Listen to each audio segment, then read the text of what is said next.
Hey guys, it's Navinat. It's the hand of the night. So I apologize. I'm gonna just go ahead and record this, and I have some audio that's already been laid down, so you're gonna hear a little bit of talking. I tried to turn it down, but here we go with the hand of the night. So I'm playing a $50 tournament on Ignition. Was Bovada.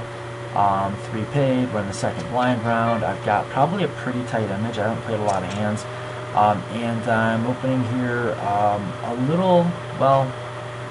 I had just made some kind of a comment before this hand about I'm going to start opening up a little bit wider because I felt like my opponents were a little bit nitty to the direct left and the small blind, and I thought the button was kind of a tight aggressive player. So he seemed reasonable enough, and the player in the big blind I felt was pretty bad, and that I had a pretty good edge against post-flop.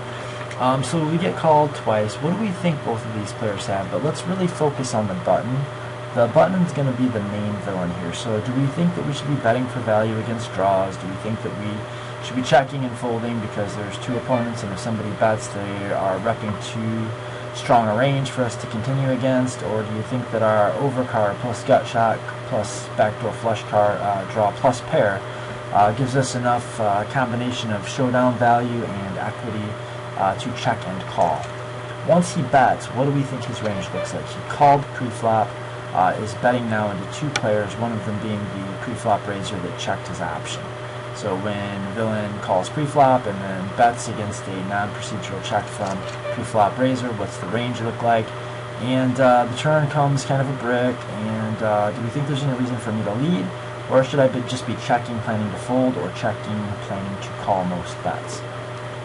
And what hands do we think he checks back? So he called pre-flop, that's the flop, checks the brick turn. What does his range look like? Any reason to lead against it?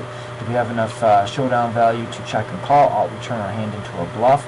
If we're thinking we don't have enough showdown value for the call, do we think that is this a good bluffing candidate?